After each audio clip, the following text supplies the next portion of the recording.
የሰው ልጅ መማር አለበት።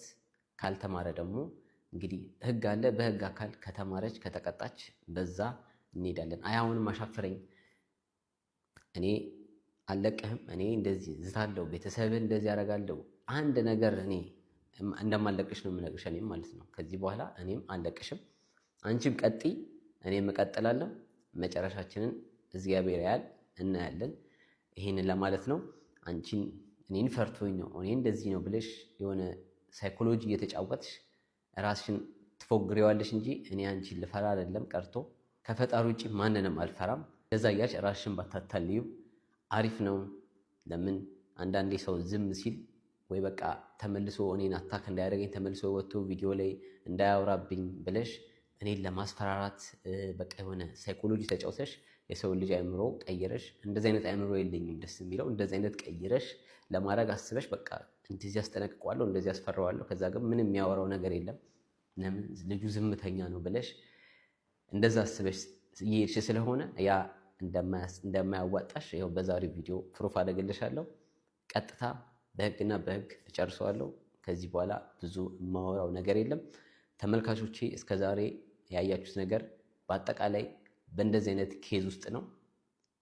እናት አባት ልጅ ይወልዳሉ። ልጅ ከወለዱ በኋላ ልጅ የራሱ ውሳኔ ያለው ልጅ የመረጠውን አግብቶ ወልዶ መኖር ይችላል። ይሄ ህግም የሚፈቅደው ነገር ነው። ማንም ሰው እናት ካሳደገች በኋላ ግዴታ እናት ጋር ተቀመጪ፣ እናት የፈቀደችውን እስከ 30 ዓመት ቁጭ ብለሽ እኔ የመረጥኩልሽን ታገቢያለሽ፣ እኔ እንደዚህ ያደረኩልሽ የሚባል ነገር የለም። ስለዚህ እኛ የተለየ ህይወት አይደለም እየኖረን ያለ ነው። ከዓለም ስርዓት ውጭ እየኖረን አይደለም ያለ ነው። የሰው ልጅ ይገናኛል፣ ይፋቀራል፣ ይወልዳል። ከተጣላም ተጣላ፣ ከኖረም ኖረ።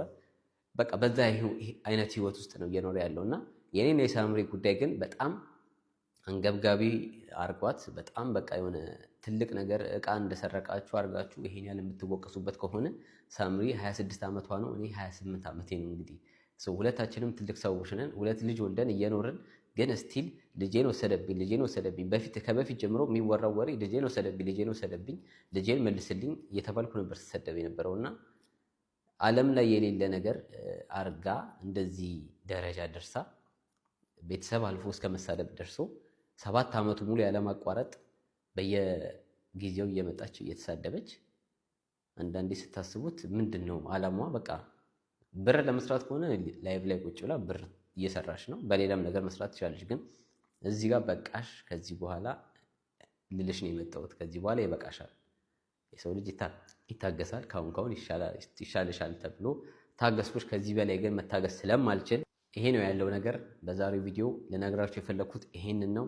የእሷን አመለካከት እዛው ራሷ ጋር፣ ሌላም በተጨማሪ በብዛት በቃ እኔ እሱን አልፈልገውም፣ እኔ አልወደውም፣ እሱን ለልጄ እንዲሆን አልፈልግም፣ ለልጄ አይመጥናትም፣ ለልጄ እንደዚህ ነው፣ እሷ የተማረች ናት፣ እሱ እንደዚህ ነው፣ እሱ ምንም አይገባውም፣ እሱ ዝም ብሎ ነው። እኔ ያገባሁት ሳምሪ ነው እንጂ እሷን አይደለም፣ አንቺን አይደለም ያገባሁሽ። ስለዚህ እባክሽ ተይን። ከዚህ በኋላ 10 ጊዜ እየመጣሽ ባጨቀጭቄን ደስ ይለናል። ሳምሪም ከፈለግሽ ከእሷ ጋር መገናኘት ትችላለች፣ ከፈለገች እሷም ታገኘሻለች እንጂ እኔ አይደለም ከአንቺ ልጅሽን የወሰድኩብሽ። ገባሽ? እርሷ ናት የመጣችው። ስለዚህ በልጅሽ ምክንያት እየመጣሽ ከዚህ በኋላ ስሜን እንዳታነሺ። ህግ ያለበት ሀገር እየኖርን ስለሆነ ህግ ያለበት ሀገር ስለምንኖር ብትጠነቀቂ ይሻልሻል። አሁንም በድጋሚ አስጠነቅቅሻለሁ። የእኔ መልእክት ይሄን ይመስላል። እናንተም ሀሳብ አስተያየታችሁን ኮሜንት ላይ ማስቀመጥ ትችላላችሁ። ያለውን ነገር ይሄ ነው። በእኔ በበኩሌ ከዚህ በኋላ አንድ ቪዲዮ ተመልሼ ወጥቼ አልሰራም። ይሄ የመጨረሻዬ ነው። አሁንም እንደ ማስጠንቀቂያ ነው እየሰጠው ያለሁት። የመጨረሻ ሀሳቤን ተናግሬያለሁ። ከዚህ በኋላ ያለው ያንቺ ራስሽ በምትወጪው ተወጪው፣ እኔም የራሴን በመወጣው እወጣዋለሁ። በአጠቃላይ ሀሳቤ ይሄን ይመስላል። ይሄንን ቪዲዮ እውነት ለመናገር እኔ እንደዚህ እየወጣ ይሄ ማውራት፣ መሰዳደብ፣ ይሄ መነጋገር በተፈጥሮ ያልወድም። እንደዚህ ነገር በቃ ህይወት ይኖራለሁ። አንድ ነገር ተፈጠረ በቃ ወደዛ ጥየው ወደ ጎን ረስቸው ነው ህይወቴን እዚህ ጋር የምኖረው እና ይህንን ቪዲዮ ራሱ ስሰራ ተገድጄ በቃ ሳልፈልግ ነው እየሰራሁ ያለሁት። ገባችሁ?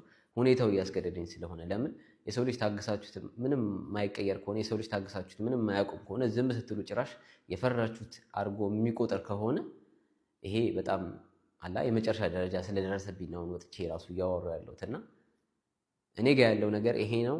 የኔን ሀሳብና የኔን ውሳኔ ተናግሬያለሁ። ሚዲያ ላይም ሁሉ ነገር ስለወጣ ነው አሁን ይህንንም ለእናንተ እየነገርኳችሁ ያለሁት። በእኔ በኩል ያለውን ይሄን ይመስላል። እናንተም ሀሳብ አስተያየታችሁን በኮሜንት ሀሳባችሁን ለእኔ ማሳወቅ ትችላላችሁ። የዛሬ የነበረን ቪዲዮ ይሄን ይመስላል። እንግዲህ በራሳችን ቪዲዮ በቀጣይ እስከምንገናኝ ድረስ እንግዲህ እንወዳችኋለን። ይመቻችሁ።